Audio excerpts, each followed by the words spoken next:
श्री गणेशाय नमः. श्री गुरुवे नमः. अध्याय 7. श्लोक संख्या 1 ते 14. ओवी संख्या 1 ते 102. ज्ञान विज्ञान योग या अध्यायात दिसून येतो. श्रीकृष्ण अर्जुनास सांगत आहे की ज्ञान हे ज्याला म्हणतात तेथे जाणीवेचा शिरकावच राहत नाही. तेथे तर्काची ईर्ष्या होत असते.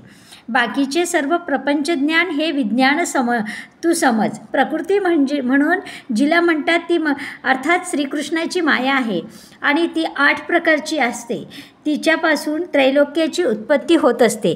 तिचे अष्टधा रूप म्हणून पंचमहाभूते मन बुद्धी आणि अहंकार ही होत. हीच अचेतनाला सजीव करते आणि चेतनाला चेतवते. हीच मनाला मोह पाडते. श्रीकृष्ण अर्जुनास म्हणतात की माझी माया तरुण जाणे काही साधी सोपी गोष्ट नाही. जे बुद्धी स्वातंत्र्याने हिच्यातून बाहेर पडायला निघतात ते कुठे वाहवले जातात त्याचा पताही लागत नाही आणि त्याच्यामुळे वैराग्याची नाव चालत नाही किंवा विवेकाचा टिकाव या मायेपुढे लागत नाही. मय्यासक्त मना पार्थ योगम युज्यन्मन जन्मदाश्रय असंशयं समग्र मां यथा स्यास्यसि तच्छृणु. ज्ञानं तेऽहं सविज्ञानमिदं वक्ष्याम्यशेषतः यज्ञात्वा नेह भूयो ज्ञातव्यमवशिष्यते. आयिका मग तो श्री अनंतू पार्था ते असे म्हणतू पैगा तू योगयुक्तू झालासी आता. मज समग्रा ते जानसी ऐसे आपुलिया तळ हातीचे रत्न जैसे तूच ज्ञान सांगेल तैसे विज्ञानेसी. एथ विज्ञाने काय करावे ऐसे घेसी जरी मन भावे परी तरी पै आधी जाणावे तेची लागे. भूमिरापणलो वायू खे मनो बुद्धिरेवच अहंकार इति यम्मे भिन्ना प्रकृतिरष्टधा. तरी अवधारी गा धनंजया हे महदाधिक माझी माया जैसी प्रतिबिंबे छाया निजांगाची. आणि ये ते प्रकृती म्हणी जे अष्टधा भिन्न जाणी जे लोकत्रय निपजे ये स्तव. हे अष्टधा भिन्न कैसी ऐसी ध्वनिधारिसी जरी मानसी तरी तेची गा आता पर्यसी विवंचना. पै बुद्धीच्या अंगी जाणणे ते जिये जवळिकेचे करणे जी अहंकाराचे विधाने जगची धरीजे. मत्परतरं नान्य किंचिदस्ति धनंजय मयि सर्वमिदं प्रोतं सूत्रे मणिगणा इव. हे रोहिणीचे जळ तयाचे पाहता येई जे मूळ ते रश्मी नव्हती केवळ होय ते भानू तयाची परी करीटी या प्रकृती जाहिली सृष्टी ते उपसंहरून की जे लेठी तैमीची आहे.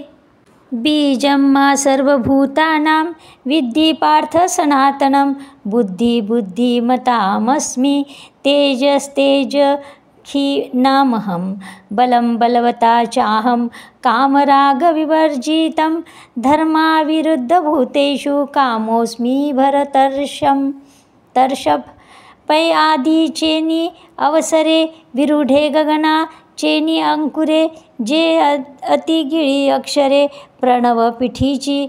जव हा विश्वाकार असे तव जे विश्वाची सारिखे दिसे. मग महाप्रळय देशे काहीच नव्हे ऐसे अनादि जे सहज ते मी गा विश्वबीज हे हाताळली तुझ देई जत असे. मग उघड करुणी पांडवा जय हे आणि सील सांख्याची या गावा तै याचा उपयोग परवा देखशील. जैसी रसाचीच सुघट बीजकणिक घनवट परी स्तव होय काष्ट अंकुरद्वारे. मग तया काष्टाच्या ठाई सांग पा बीज कसे काही तैसे मी विकारी नाही जरी विकाराला दिसे. दैवी ह्योषा गुणमयी मम माया दुरत्तया मामेव ये प्रपद्यन्ते मायामेतां तरति ते. आता महदादी हे माझी माया उतरोनी धनंजया मी होई जये काया कैसे निये.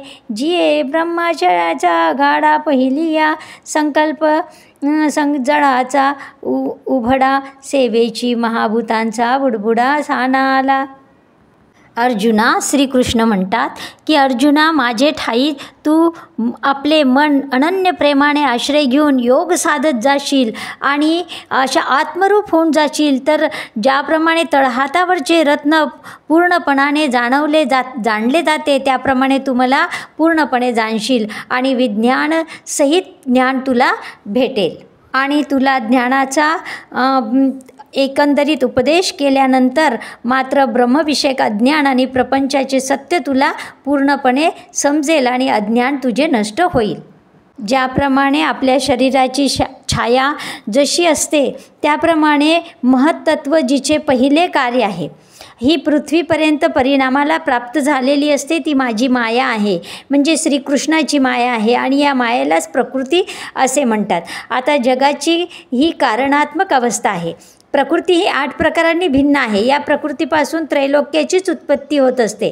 पाणी, अग्नी, आकाश, पृथ्वी, वायू, मन, बुद्धी आणि अहंकार हे एकाच प्रकृतीचे वेगवेगळे 8 भाग आहे. हे 8 भाग ज्या ठिकाणी लीन होतात तीच अर्थात श्रीकृष्णाची श्रेष्ठ प्रकृती म्हणून ओळखली जाते आणि तिचा जीव असे तिला नाव आहे. जगत हे उत्पन्न झाल्यावर अस्तित्वाला प्राप्त होते. स्थिती काळात ज्ञानाला विषय होत असतो आणि लय काळात दिसत नाही. ज्याप्रमाणे दोऱ्यामध्ये मण्याला धारण करतो, दोरा हा मण्याला धारण करतो पण दोरा दिसत नाही, मणीच दिसतात. त्याप्रमाणे मी विश्वाला सत्तास्फूर्ती धारण करतो. सोन्याचे मणी करून ते सोन्याच्या तारेत ओवावेत, तसा मी जगात आणि जगाच्या बाहेर व्याप्त आहे असे श्रीकृष्ण अर्जुनास सांगत आहे. श्रीकृष्ण आपले अस्तित्व कशात आहे हे सांगताना म्हणतात, पाण्यामध्ये जो रस आहे, वायूत जो स्पर्श आहे, चंद्रसूर्यात जो प्रकाश आहे तो सर्व मीच आहे. पृथ्वीच्या ठिकाणी जो स्वाभाविक गंध आहे तो मीच आहे. आकाशातील शब्द आणि वेदातील ओंकारही श्रीकृष्णच आहे.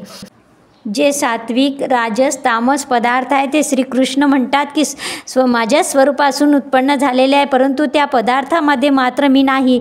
जागृतीपासून जसे स्वप्न उत्पन्न होते पण स्वप्नात जागृती नसते त्याप्रमाणे, किंवा आकाशात ढग निर्माण होतात परंतु ढगात केवळ आकाश नसते, ढगात पाणी असते परंतु पाण्यात ढग नसतात. जसे अग्नीपासून धूर निर्माण होतो पण धुरात अग्नी नसतो.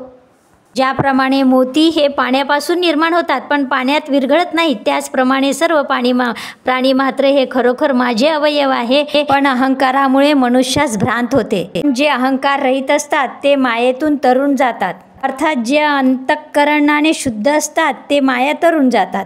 येथे श्लोक संपलेले आहे, ओव्या संपलेल्या आहेत. पुढील भागात पुढील ओव्या आणि श्लोक बघूया.